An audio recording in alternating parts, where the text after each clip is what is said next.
Bonjour, nous voici pour une vidéo d'introduction à la défense bogo-indienne. La défense bogo-indienne pour les noirs, c'est dans cette position-là, quand les blancs évitent la défense Nimzovitch en jouant cavalier F3, au lieu de cavalier C3, évidemment. Et donc, dans cette position, la défense bogo-indienne consiste en fou B4 échec. Évidemment, il y a plein d'autres ouvertures possibles. On a D5 qui rentre dans le gambit de la dame. On a aussi B6 qui rentre dans la défense ouest-indienne. On apprendra un jour aussi parce que c'est une ouverture très fiable. Et donc en attendant, je vais montrer fou B4 échec qui est une ouverture moins connue. Alors c'est la défense Bogolyubov ou bogo-indienne. Bogolyubov vivait en même temps que Nimzovitch, donc il y a à peu près un siècle. Et son idée était de jouer au centre avec des pièces et pas forcément avec des pions. Donc, comme Nimzovitch finalement. Donc Bogolyubov évite les coups à base de D5. Sauf dans certains cas, on va le voir. Donc c'est une défense qui a été pendant longtemps abandonnée et qui est revenue à la mode récemment, depuis une dizaine d'années, à tel point qu'on a écrit un livre dessus. Cieleki, qui est un maître international, a écrit un bon bouquin sur cette ouverture. Donc je vais m'en servir pas mal de ce livre, bouquin en anglais, de 2014. Voilà, donc après fou B4 échec, on a plusieurs possibilités. La première, c'est cavalier C3, ça revient à la Nimzovitch. En fait, ça transpose dans la Nimzovitch quand les blancs jouent cavalier F3 au quatrième coup finalement. Ça revient au même. Donc on verra ça dans les vidéos consacrées à la défense Nimzovitch. En attendant, dans cette position-là, on va regarder les deux autres possibilités raisonnables qui restent. Donc fou D2 et cavalier D2. Donc fou D2, c'est ce que vous rencontrerez tout le temps, pratiquement. En dessous de 1800, 1900, les joueurs jouent tout le temps ça.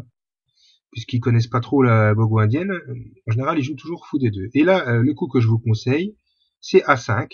Il y a d'autres possibilités, on va le voir dans les vidéos plus détaillées avec les parties complètes, mais A5 ici est tout à fait jouable, parce que les noirs seraient tout contents si les blancs prenaient en B4. Parce qu'ils auraient ouvert la colonne A, ils auraient posté un pion en B4 qui empêcherait le cavalier de se développer en C3. Donc ici, les noirs seraient très contents de la position, ils auraient déjà une position égale, de manière confortable, avec la possibilité de défendre facilement ce pion B4 en jouant Dame E7, puis éventuellement D6 et C5, avec un bon contrôle de case noire, étant donné que le fou de case noire adverse a disparu. Donc ça, c'est tout à l'avantage des noirs. Donc après fou D2 à 5, on va le voir, les blancs ont plusieurs possibilités par l'échange, qui est mauvais. Soit on force justement l'échange de ce fou, mais en jouant A3, et après fou prend D2, on peut reprendre de la dame, et les noirs commencent avec D6, un plan qui revient souvent, qui est de jouer E5, donc pour ça il faut préparer le terrain, donc en jouant dame E7 et cavalier C6, comme ça on pourra jouer E5 au bon moment. L'idée c'est de miner ce pion D4 pour un jour le faire disparaître ou le forcer à avancer et gagner la case C5 pour un cavalier. Donc on verra ça dans les parties détaillées.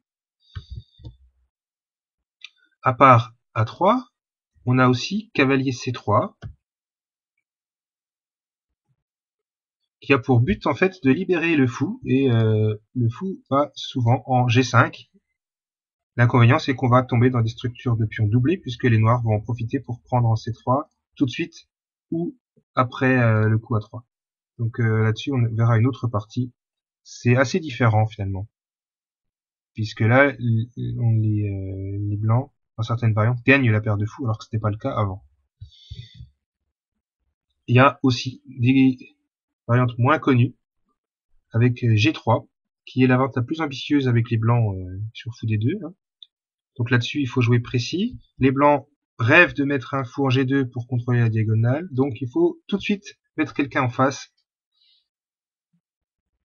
Je ne conseille pas de jouer D5 parce que D5, en fait, l'inconvénient c'est que on serait sous pression sur cette diagonale.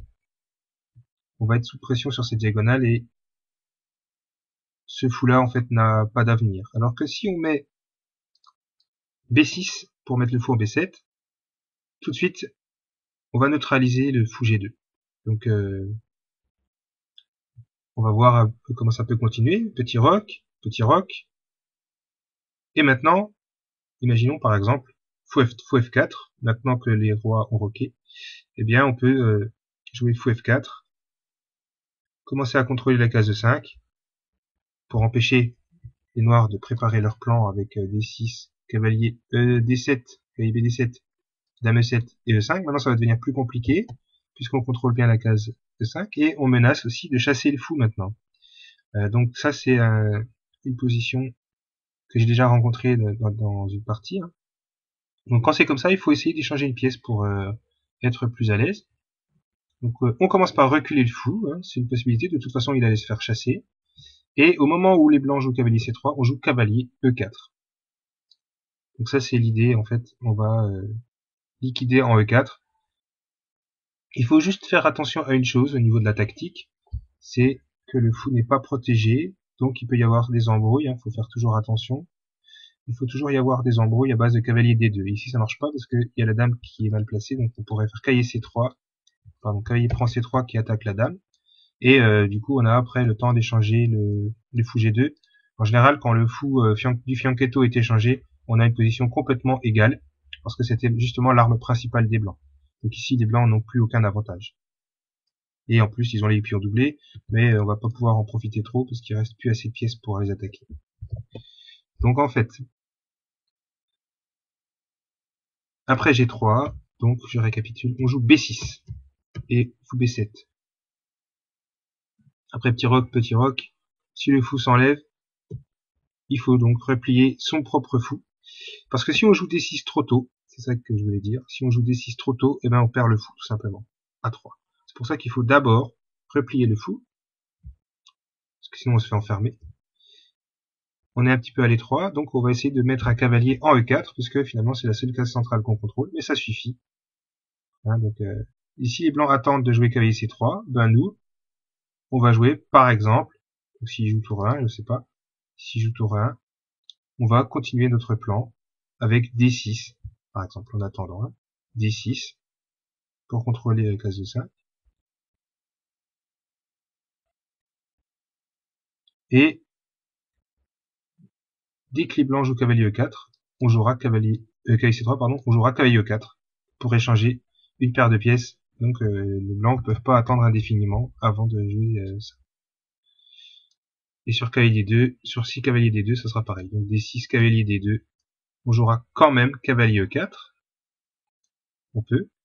Et on peut même jouer C5, quelque chose qui revient régulièrement dans la Muso aussi, hein, dans la Musovich, dans la Muso indienne. On pourrait aussi jouer C5. Mais cavalier E4 est suffisant ici. D'accord? La seule chose à retenir ici, c'est qu'il ne faut pas aller en E4 trop tôt. Si on va en E4 tout de suite, par exemple, on peut être un petit peu embêté avec cavalier FD2 parce que on n'a pas le temps d'échanger. On ne peut pas échanger en C3 et gagner le temps qui nous manque. Et donc ça veut dire que on va avoir un petit peu de problème ici avec la diagonale. Donc on serait obligé de s'affaiblir en jouant D5 ou en jouant F5. Et du coup après on perd un petit peu quand même l'initiative parce que du coup les blancs vont pouvoir attaquer ce pion. Et on va être obligé de jouer D5, ce qui est pas du tout le but en fait dans cette défense là, parce qu'on va s'affaiblir les cases noires en faisant ça, notamment la case de 5. Donc retenez juste ça. Dans cette position, dans ce type de position, on ne joue cavalier E4 que si les blancs jouent cavalier C3 ou cavalier BD2. Comme ça, c'est mieux. Donc après D6, cavalier BD2. Là, on peut jouer cavalier E4. On peut même jouer C5 ici, qui est bien. Parce que si cavalier E4, maintenant la case D2 est prise, donc le cavalier F peut pas venir. Et si on essaie de faire de l'autre côté, en G5, ça marche pas. On va être obligé de lâcher une pièce pour ça. On va donner une pièce et en récupérer une autre. Ça sera juste un échange. Donc ça sera moins intéressant. Donc ici, on n'a qu'à faire cavalier prend G5 ici par exemple. Et sur fou prend G5, on a l'échec intermédiaire en H3, donc il faut d'abord prendre en G5, ce qui nous laisse changer en G2. Voilà. Et ici, donc je récapitule, si fou prend A7, en B7, on a cavalier H3 d'abord, et tour A7 tout simplement. Et le coup d'après, on récupère la paire de fou, donc en fait, c'est une bonne affaire pour les noirs. Voilà. Bien, donc en fait, l'avant de fou D2, on a à peu près fait le tour. Je dis bien à peu près, évidemment, il faudra pratiquer. Donc après fou B4 échec, on va s'intéresser maintenant à la vente la plus ambitieuse pour les blancs, que vous ne rencontrerez pas avant 1900 Elo, je pense. Il n'y a que les 1900 et plus qui connaissent ça. C'est cavalier BD2, ou alors c'est ceux qui bossent vraiment les ouvertures. Donc, cavalier BD2, qui a un autre but complètement différent de fou D2, c'est de garder la paire de fou le plus longtemps possible, de forcer les noirs éventuellement à lâcher leur fou B4, pour gagner la paire de fou donc, et autre plan, c'est de préparer E4, donc c'est un plan qui est lié à ça d'ailleurs. On va d'abord déclouer ce cavalier, donc en jouant A3, et ensuite on jouera E4. Donc il faut faire attention parce que dans ces positions-là, les noirs peuvent vite se retrouver à l'étroit, donc il faut vraiment savoir ce qu'on fait. Dans cette variante, je conseille de roquer, il y a plusieurs possibilités, mais celle que je conseille, c'est petit rock, je suis les conseils de Cieleki là-dessus. Et ça suppose de vraiment bien connaître cette variante, donc il faudra regarder plusieurs parties complètes. Après petit rock, on peut tout à fait jouer G3, donc sur G3, encore une fois, il faut mettre un fou en face, donc B6, G2 fou B7. Et sur petit rock, puisque je vous avais expliqué qu'il y avait des fois un problème avec le fou en G7, le fou en B7 qui n'est pas protégé, si l'équipe propose Dame C8, qui revient dans quelques parties, mais qui est assez rare en fait, et Dame C8 est tout à fait jouable. L'intérêt c'est que d'une, c'est pas connu du tout, et de deux, on prépare C5, quand même, donc C5 avec l'idée d'échanger en D4 et de récupérer la case C5 pour un cavalier. L'intérêt aussi, c'est qu'on enlève la dame d'un éventuel clouage plus tard d'un fou en G5. On n'en est pas là pour le moment, mais ça peut arriver des fois. Et donc, l'intérêt, c'est qu'on va protéger ce fou B7. Donc, une des lignes possibles serait, par exemple, après dame C2. Dame C2, l'idée, c'est de jouer E4. Pour le moment, on peut pas jouer E4, mais on prépare. Après dame C2, les noirs peuvent tout à fait prendre le cavalier. Maintenant, de toute façon, les blancs vont jouer à 3. Donc, dans cette position précise, on peut prendre le cavalier tout de suite. Parce que derrière, on va bloquer le pion E4. On va bloquer le pion E et l'empêcher d'avancer. Si on fait pas fou prend D2, les blancs vont pouvoir progressivement jouer E4. D'accord. Faut faire attention. Si on fait par exemple un coup insignifiant comme tour E8, et bien maintenant E4 est fort. Maintenant E4 est très fort. D'accord. Parce qu'évidemment sur fou prend, on va reprendre du cavalier et on aura une magnifique masse de pions au centre. Donc il faut surtout pas laisser jouer E4. Dans ces positions précises, vous avez vu que dans certains cas c'était pas grave, mais ici il faut éviter.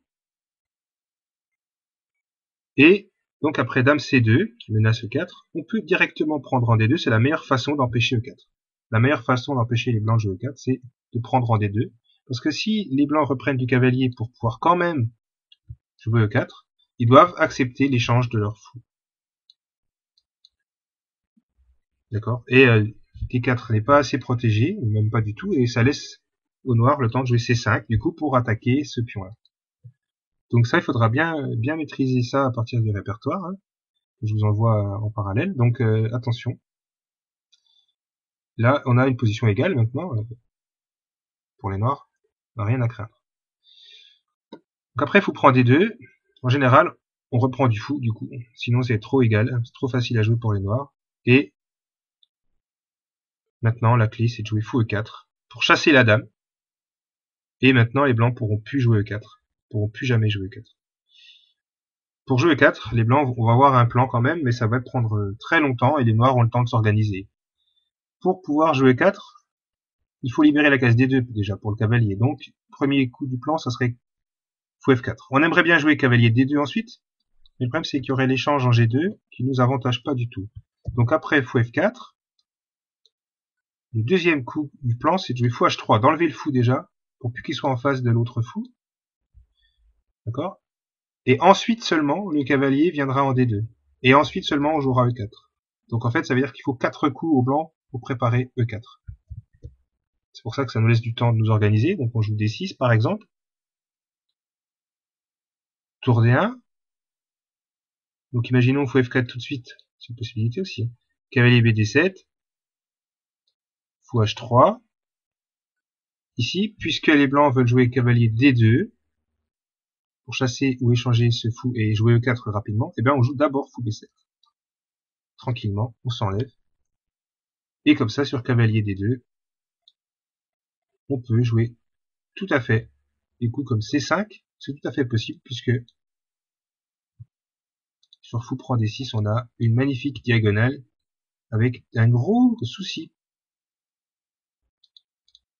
puisqu'on a une attaque double avec menace de mat. D'accord? Donc ici, il faut faire très attention. Le seul coup, c'est dame F3, mais on peut se débarrasser de la paire de fous des blancs et récupérer le pion D4 avec un magnifique centre. Vous avez vu que d'habitude, c'est les blancs qui ont un avantage d'espace dans cette position. Là, c'est les noirs maintenant, parce qu'ils vont jouer KC5, magnifique case, et ils vont jouer 5, magnifique centre. Donc les blancs sont mal barrés ici.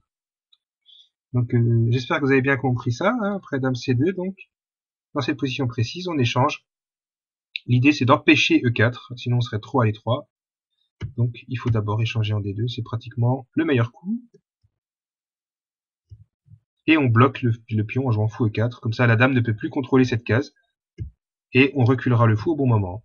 Donc sur tour AD1, ça revient au même en fait.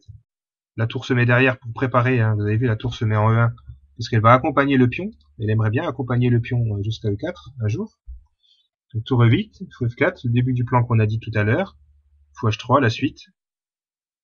Mais on recule le fou juste avant cavalier D2 en fait. D'accord?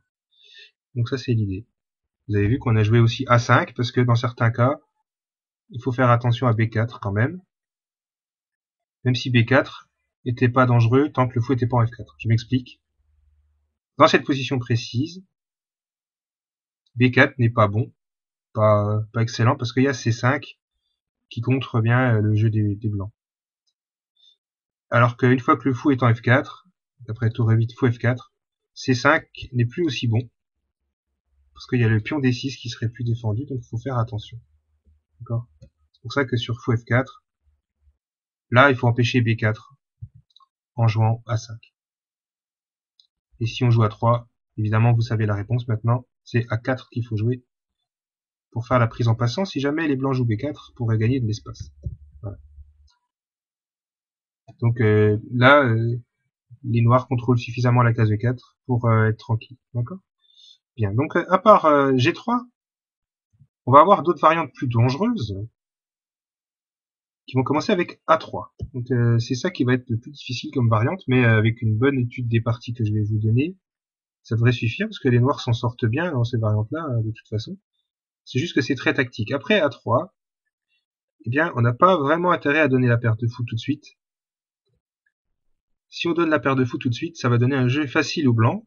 Je dis pas que c'est complètement mauvais, mais les blancs vont être assez contents finalement, et vont même pouvoir, dans certains cas, reprendre de la dame pour jouer B4, fou B2, et lancer, faire de la pression sur cette diagonale avec E3, fou D3, avec une paire de fous braquée sur le roc. Ça c'est leur plan. Et on voit que la paire de fous peut devenir dangereuse sur le long terme. D'accord ? Donc c'est pas des positions ingérables pour les noirs, parce qu'ils auront toujours la case E4 qui va les aider, mais c'est quand même plus glissant. C'est-à-dire c'est facile à jouer avec les blancs. Et ils peuvent aussi jouer fou prend D2 d'ailleurs, avec l'idée fou C3, et ça revient à peu près au même. D'accord ? Donc fou C3, E3, fou D3, et si on peut jouer E4, on va pas s'en priver. Donc en tout cas, on aura deux fous bien placés ici, qui vont pouvoir être actifs. Donc ça, attention. Donc sur A3, dans cette variante précise, je conseille fou E7. Donc vous avez vu, en fait, la seule difficulté dans la bogo indienne, c'est que c'est complètement différent à chaque fois en fonction des réponses des blancs. Donc faut pas jouer toujours les mêmes coups pour les noirs, faut vraiment connaître les différences qu'il y a entre chaque coup des blancs. Chaque coup des blancs n'a pas la même idée en tête, donc il faut s'adapter et pas jouer toujours la même chose avec les noirs. Donc maintenant qu'on a reculé le fou en E7, on se rend compte que le cavalier en fait dérange le développement du fou. C'est pour ça que ça nous dérange pas de revenir en arrière, parce qu'en plus ce coup A3 n'a pas servi à grand chose, à part éventuellement préparer B4, mais ça, sur B4, comme les noirs sont un petit peu mieux développés pour le moment parce qu'ils ont roqué, etc., ils peuvent s'arranger pour ouvrir la position assez rapidement. Donc on va le voir. Avec des coups comme B6, C5 ou D6, C5. Pour ouvrir la position, puisque tant qu'ils sont mieux développés, l'ouverture de la position va profiter aux noirs. Donc après fou E7, E4, c'était l'idée. Hein. On a l'impression que les noirs sont à l'E3, mais ça revient un petit peu à ce qu'on avait dit sur une des variantes de la Nimzowitsch. Ils vont préparer un contre au centre, rapidement. Le seul coup pour tenir, c'est D5, évidemment, hein, sinon on se fait étouffer. Il faut commencer à contre-attaquer au centre. Et sur D5, E5, cavalier D7, les blancs peuvent tenter de lancer une attaque avec fou D3, donc E5, cavalier FD7, fou D3. Et c'est là qu'il faut être précis, justement, il faut contre-attaquer au centre tout de suite avec C5. Donc ça, on verra ça de manière précise et détaillée dans les parties qu'on étudiera. Les noirs maintiennent un jeu incertain, hein, équilibré, façon de parler, mais en tout cas riche, quoi. C'est riche et normalement, c'est une position incertaine. Voilà, c'est ça que je voulais dire, parce qu'équilibré, c'est pas tout à fait le cas ici. C'est riche, justement, en tension, cette position, cette partie. Donc, faut faire très attention ici avec les noirs sur les attaques qu'il y a en H7 par exemple, hein, parce qu'il y aura des thèmes de sacrifice, des fois de sacrifice en H7. Si les blancs jouent H4 par exemple, H4 ça menace déjà des idées à base de fou prend H7 et cavalier G5 derrière. Donc attention. Donc ça il faudra étudier ça en détail. Il n'y a rien à craindre à condition de connaître. Et après cavalier FD7, l'autre possibilité c'est de gagner de l'espace à l'aile dame avec B4. Mais là on répond avec A5 qui menace de gagner un pion tout de suite, donc parce que le pion est cloué à cause de la tour derrière qui est pas protégée. Donc en général les blancs jouent B5 et maintenant on répond avec C5. Pareil, on ouvre le centre et vous allez voir que ça amène des parties très animées. L'idée dans les deux cas, dans les deux variantes qu'on a vues, c'est de libérer la case C5 pour le cavalier, donc de prendre en D4 de toute façon. Comme ça le cavalier va pouvoir venir en C5, contre-attaquer au centre. Et là c'est des thèmes que j'aime bien parce que quand on vous attaque à l'aile, il faut contre-attaquer au centre, donc ouvrir le centre. Et justement, ces parties qu'on étudiera illustrent bien ce thème-là. Voilà. Donc ça sera tout pour cette défense bourguignonne qui, vous le voyez, est riche et très variée en fonction des choix des blancs. Donc il faudra travailler ça en détail, sachant qu'on pourra aussi adopter d'autres ouvertures en parallèle pour pas jouer tout le temps la même chose. Dans cette position-là, on pourra par exemple jouer aussi l'Ouest indienne. Donc il faudra apprendre ça plus tard. D'abord, intéressons-nous à la bogo indienne. Donc voilà, ça sera tout.